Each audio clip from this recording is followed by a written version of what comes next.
नमस्कार दोस्तों, स्वागत है आप सभी का राइज हिमाचल के यूट्यूब चैनल पे। तो आज जो है हम स्टडी करने वाले हैं क्लास 9 का चैप्टर 2 जो कि है फिजिकल फीचर्स ऑफ इंडिया। इसके मैं ऑलरेडी 3 पार्ट कवर करवा चुका हूं। ये 4 पार्ट में टोटल वीडियो रहेगी और ये आपका 4th पार्ट है, यानी कि ये लास्ट पार्ट रहेगा। इसमें आज हम कवर करेंगे इंडियन डेजर्ट के बारे में, कोस्टल प्लेन्स के बारे में पढ़ेंगे और हम जो है हमारे आइलैंड्स के बारे में भी इसमें पढ़ेंगे। तो ये जो है 3 टॉपिक आज हम इसमें कवर करने वाले हैं, जिससे हमारा चैप्टर 2 क्लास 9 का फिनिश हो जाएगा। ओके, तो लिंक मैं आपको डिस्क्रिप्शन में दे दूंगा, आप उसे देख लें। तो चलिए बिना किसी देरी के हम लेक्चर को स्टार्ट करते हैं। तो सबसे पहले आज हम पढ़ेंगे इंडियन डेजर्ट के बारे में। तो देखिए दोस्तों, आपको ये दिखाई देगा अरावली रेंजेस में, या फिर हम बोलें ये आपको राजस्थान में दिखाई देगा। यहाँ पे ये थार डेजर्ट इसे बोलते हैं। तो डेजर्ट जो है आपको राजस्थान में देखने को मिलेगा। और अगर हम बात करें यहाँ पे रेनफॉल की, तो आपको काफ़ी कम रेनफॉल देखने को मिलेगी। लेस देन 150 mm की आपको यहाँ पे रेनफॉल देखने को मिलेगी। और इसी कारण जो है आपको यहाँ पे एरिड क्लाइमेट जो है देखने को मिलता है। अब एरिड क्लाइमेट कैसा दिखता है, आप देख सकते हैं इस तरह का क्लाइमेट आपको देखने को मिलता है, यानी कि इस क्लाइमेट से जो है आपको ऐसी वेजिटेशन वहाँ पे देखने को मिलेगी। ओके, तो ऐसे सूखा पड़ा रहता है वहाँ पे, क्योंकि रेनफॉल कम होती है वहाँ पे। ओके, और आगे हम चलते हैं। आपको वहाँ पे जो है लूनी रिवर यहाँ पे देखने को मिलेगी। यहाँ पे एक फेमस रिवर है लूनी रिवर, तो ये आप याद रखेंगे। उसके बाद जो है आपको यहाँ पे बर्चांस दिखाई देंगे। ओके, बर्चांस दिखाई देंगे कुछ इस तरह के।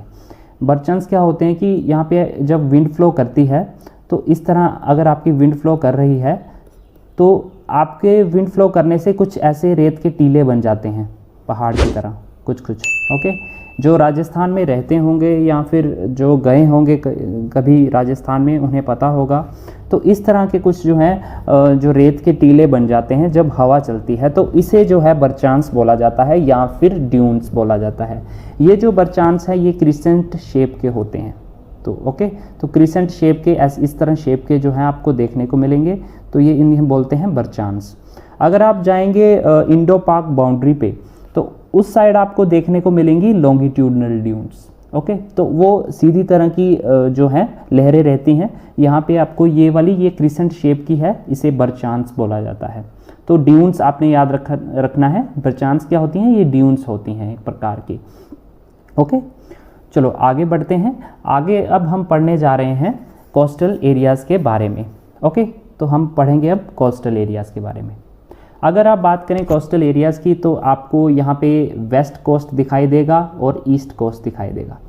तो वेस्टर्न घाट्स और अरेबियन सी के बीच में सैंडविच की तरह आपको देखने को मिलते हैं वेस्टर्न कोस्ट। यहाँ पे आपको मिल जाएंगे वेस्टर्न घाट्स और ये है आपका अरेबियन सी।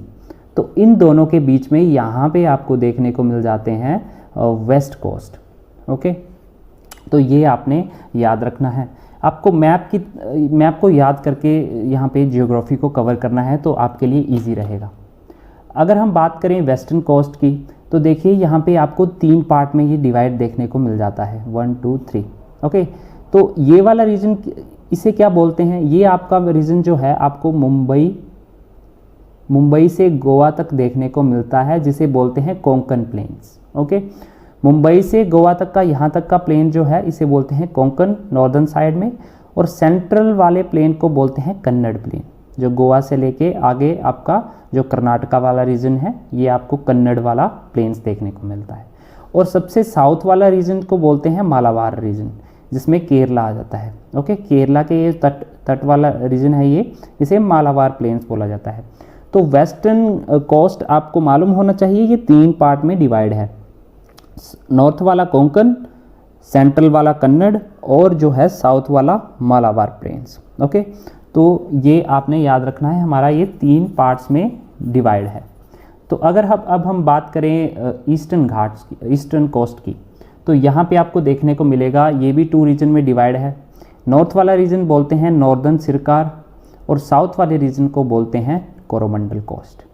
ओके, तो ये 2 पार्ट में डिवाइड है। ये भी जो है एक सैंडविच की तरह है।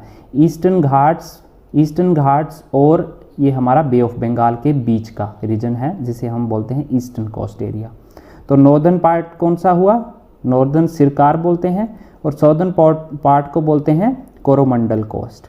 ओके, तो ये दोनों चीज़ें आपने याद रखनी है। अगर हम ईस्ट कोस्टल एरिया के बारे में बात करें तो ये जो है आपको वाइडर देखने को मिलेगा, यानी कि ज़्यादा चौड़ा जो है, इसकी चौड़ाई ज़्यादा है as compare to western Ghats के। ओके, पर अगर हम हिल की बात करें, हिल्स जो है ज़्यादा बड़ी हैं आपकी वेस्टर्न घाट्स में। ओके, तो ये आप याद रखना है। यहाँ आपको रिवर्स दिखाई देंगी, महानदी, कृष्णा, कावेरी, गोदावरी। तो ये 4 जो मेजर रिवर्स हैं ये यहाँ पे ड्रेनेज जो है बेसिन बनाती हैं, यानी कि यहाँ से जो है आपको देखने को मिलेंगी बे ऑफ बंगाल की ओर जाती और। ओके, तो आपको जो है ये वेस्टर्न घाट से जो निकलती हैं तो ये बे ऑफ बंगाल में जाके ये मिल जाती हैं। ओके, क्योंकि वेस्टर्न घाट्स जो हैं उनकी ऊंचाई ज़्यादा है, उनकी स्लोप जो है उस तरफ जो है हाई है, और जो ईस्टर्न कोस्ट वाले एरिया है वहाँ पे जो है इसकी स्लोप नीचे है, तो मतलब वहाँ से रिवर जो है इस तरफ भागती हैं। तो ये हमारी जो आपका कोस्टल वाला रीजन है बे ऑफ बंगाल वाला, वहाँ जाके ये जो है सी के साथ, ओशन के साथ मिल जाती हैं। तो ये आपने याद रखना है। ओके, और यहाँ पे एक और चीज़ आपको देखने को मिलेगी, लेक चिलिका। तो चिलिका लेक कहाँ पे है? चिलिका लेक आपको दोस्तों आपको दिखाई देगी उड़ीसा में। ओके, उड़ीसा में आपको जो है चिलिका लेक दिखाई देगी, जो कि जो है लार्जेस्ट जो है साल्ट वाटर लेक है। इंडिया की लार्जेस्ट साल्ट वाटर लेक कौन सी है? तो आपको नाम याद होना चाहिए, वो है चिलिका लेक। तो ये जो है हमारे एनसीईआरटी में भी दिया गया है, जिसे आपने ध्यान में रखना है। चलिए आगे बढ़ते हैं। अब हम पढ़ेंगे हमारे आइलैंड्स के बारे में। तो आइलैंड्स की बात करें दोस्तों, ये आपको 2 आइलैंड्स यहाँ पे देखने को मिलेंगे। एक तो अंडमान एंड निकोबार आइलैंड्स, और दूसरा जो है हमारा लक्षद्वीप वाला आइलैंड। अगर हम लक्षद्वीप वाले आइलैंड की बात करें तो ये आपको यहाँ पे दिखाई देगा। ये वाला एरिया जो है हमारा, ये लक्षद्वीप वाला एरिया है, जो कि हमारे केरला के साथ टच करता है। ओके, तो ये वाले केरला वाले रीजन, केरला और जो आपका ये आपको अरेबियन सी में दिखाई देगा, तो केरला के साथ ये टच करता है। ओके, तो ये जो है हमारा लक्षद्वीप आइलैंड्स हैं। अगर लक्षद्वीप आइलैंड्स की बात करें, यहाँ पे आपको जो है स्मॉल कोरल आइलैंड्स देखने को मिलेंगे। ओके, और अर्लियर जो था इसका नाम था 3 पार्ट में डिवाइड था, यानी कि 3 आइलैंड थे, तो उनका नाम ये रखा गया था, यानी कि मैं आपको यहाँ पे लिख देता हूँ, लाकाडिव, मिनिकॉय और तीसरा है एमिनडिव।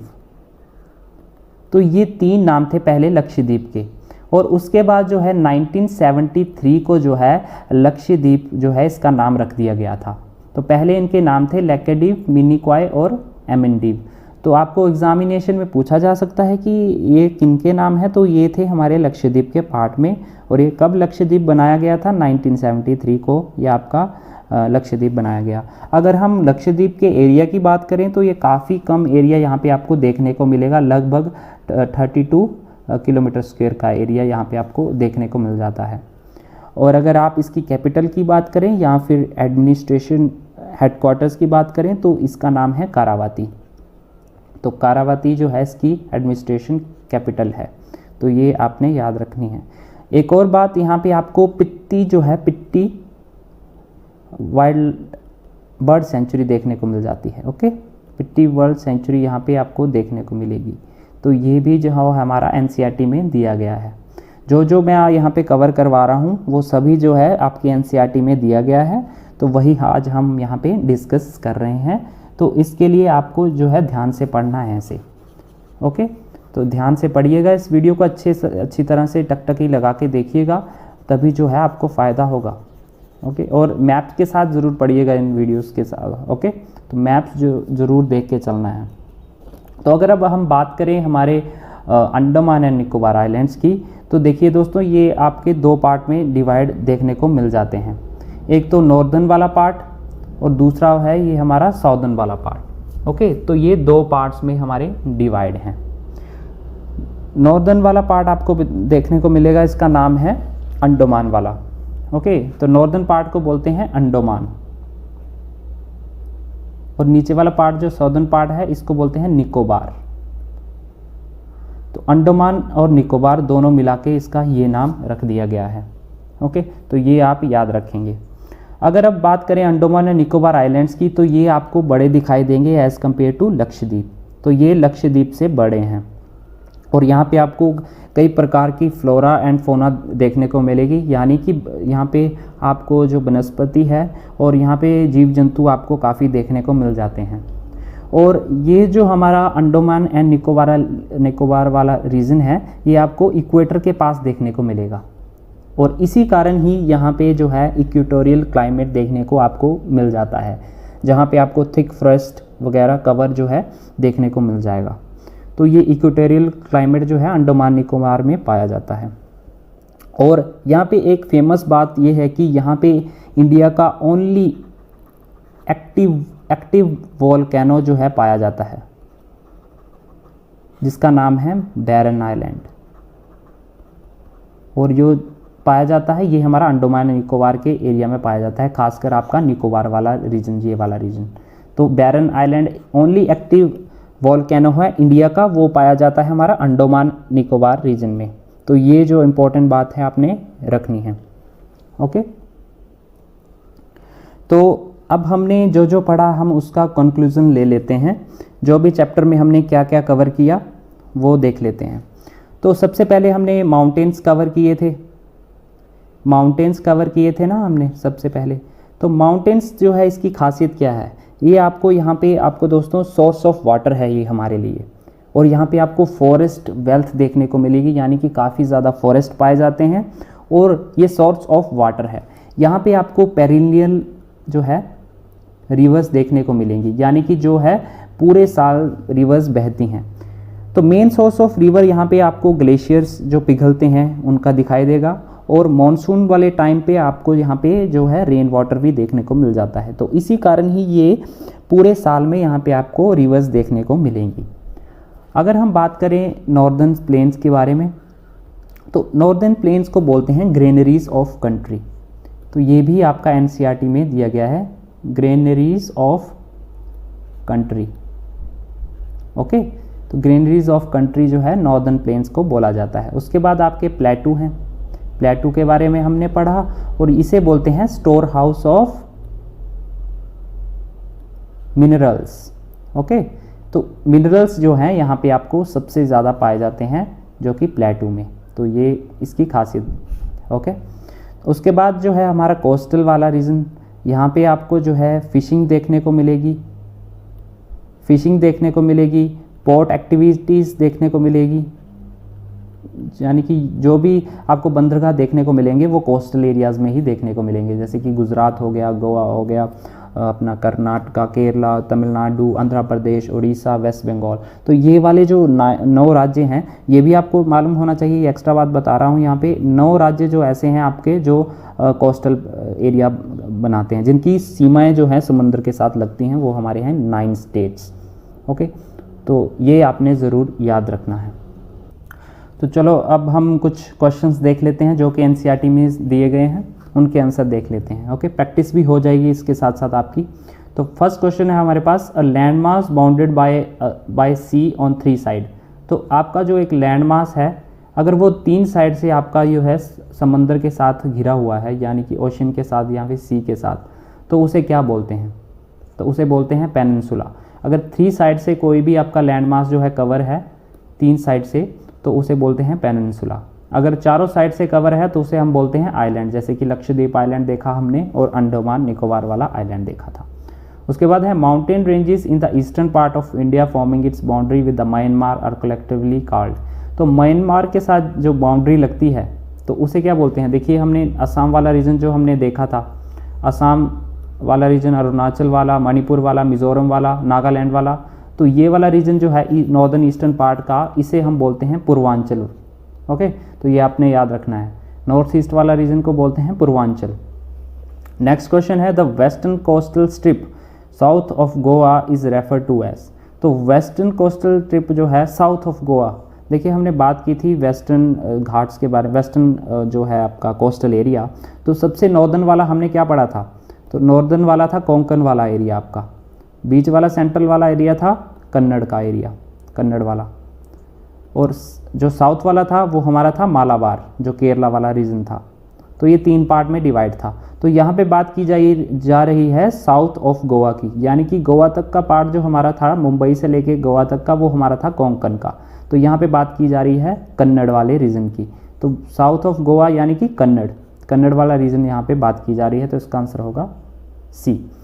उसके बाद the highest peak in the eastern Ghats. तो हाईएस्ट पीक जो है ईस्टर्न घाट्स की कौन सी है, ये हमने पीछे बात की थी। तो Mahendragiri, highest peak of eastern Ghat is Mahendragiri. और अनाईमुड़ी जो है ये आपकी वेस्टर्न घाट्स की सबसे हाईएस्ट पीक है, तो ये आपने याद रखना है। ओके, महेंद्रगिरी जो है वेस्टर्न घाट्स की सबसे बड़ी हिल है। तो ये था हमारा चैप्टर 2 क्लास 9 का। अब हम चैप्टर 3 कवर करेंगे, जिसमें हम ड्रेनेज सिस्टम के बारे में पढ़ेंगे इंडिया का, यानी कि रिवर सिस्टम जो है इंडिया का, उसे हम कवर करेंगे। तो मिलते हैं दोस्तों नेक्स्ट लेक्चर में, तब तक के लिए जय हिंद।